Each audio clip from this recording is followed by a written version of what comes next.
जणांनी गेल्या 24 तासामध्ये, आय रिपीट, गेल्या 24 तासामध्ये स्वतःकरिता किती सेकंद दिलेले आहेत?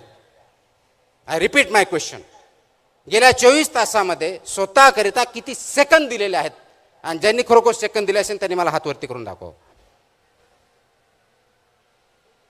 किती हात आहेत? Not even 1%. Not even 1%.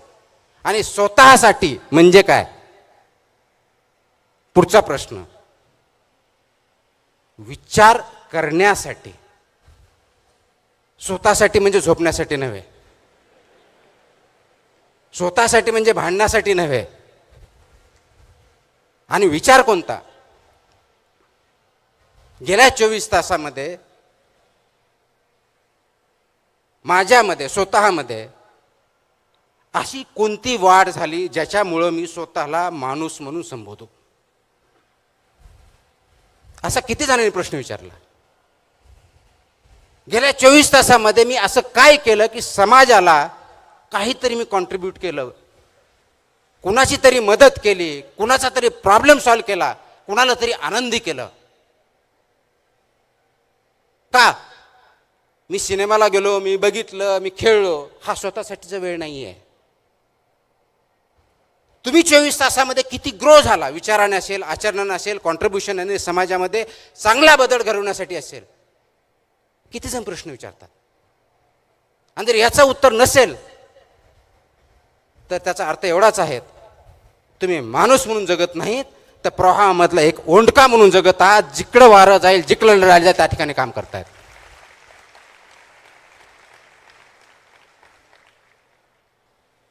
आता निर्णय तुम्हाला घ्यायचा आहे, तुम्हाला ओंडका म्हणून जगायचं आहे का त्या प्रवाहामधला मासा जिवंत आहे, अगदी प्रवाहाच्या विरुद्ध उड्या मारून हवेत तिथं हवा तसा जगू शकतो त्या माशाप्रमाणे जगायचा? हा निर्णय प्रत्येकाने स्वतःच्या बाबतीतला घ्यायचा आहे.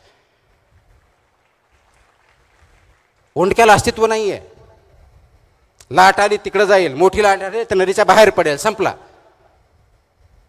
माशाला अस्तित्व आहे, तो जिवंत आहे म्हणून तो उड्या मारतो. ज्या ठिकाणी जायचे त्या ठिकाणी जातो, ज्या ठिकाणी अन्न खायचे त्या ठिकाणी खातो. पण हे करत असताना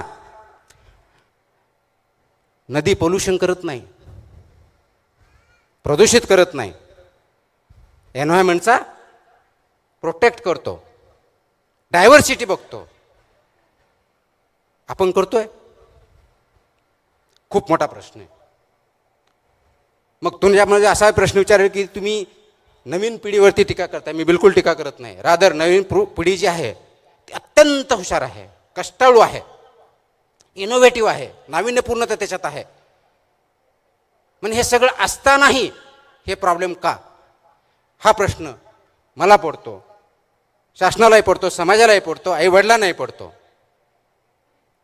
आणि हे सगळं असल्यामुळे आणि याच्यावरती मात करण्यासाठी आपल्याला जी गरज आहे ती दिशा दाखवण्याची, तर दिशा कशी दाखवणार हा आपल्यासमोरचा प्रश्न आहे. नोकरीसाठी काम करायचं नाही आहे, सिस्टम तयार करायच्यात. समाजामधल्या सिस्टम असतील, कुटुंबाच्या सिस्टम असतील, राजकारणातल्या सिस्टम असतील, प्रशासनातल्या असतील. कारण नव्या पिढीमध्ये स्पीड खूप आहे, अत्यंत स्पीड आहे, एनर्जी आहे.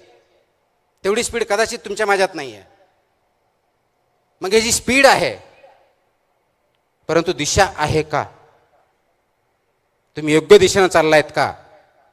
याच्यावरती विचार करण्याची गरज आहे. आणि ते दिशा नसल्यामुळे आपण भरकटून जातोय. तरी दिशा दिली पाहिजे. डिजिटल आहे, मोबाईल बंद करणं पर्याय नाही. फक्त मोबाईलवरती तुमचा कंट्रोल पाहिजे, मोबाईलचा कंट्रोल तुमच्यावरती नको, हे बघितलं पाहिजे.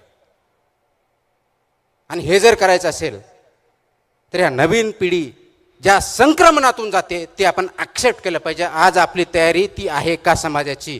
मला वाटतं बऱ्याच अंशाचं उत्तर नाही असं आहे. आणि म्हणून प्रॉब्लेम निर्माण झालेला आहे. ही जी संक्रमण अवस्था आहे समाजाची आहे, ही संक्रमण अवस्था नव्या पिढीची आहे. त्यांना जे गोष्ट ध्येय गाठायचे आहेत त्यासाठी ते धडपड करतायत. ही एनर्जी जी आहे ती एनर्जी चॅनलाइज करायची आहे.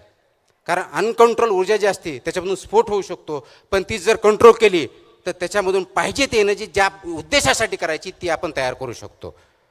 ही जी नव युवक आहेत, नवीन जनरेशन आहे, त्याला ती एनर्जी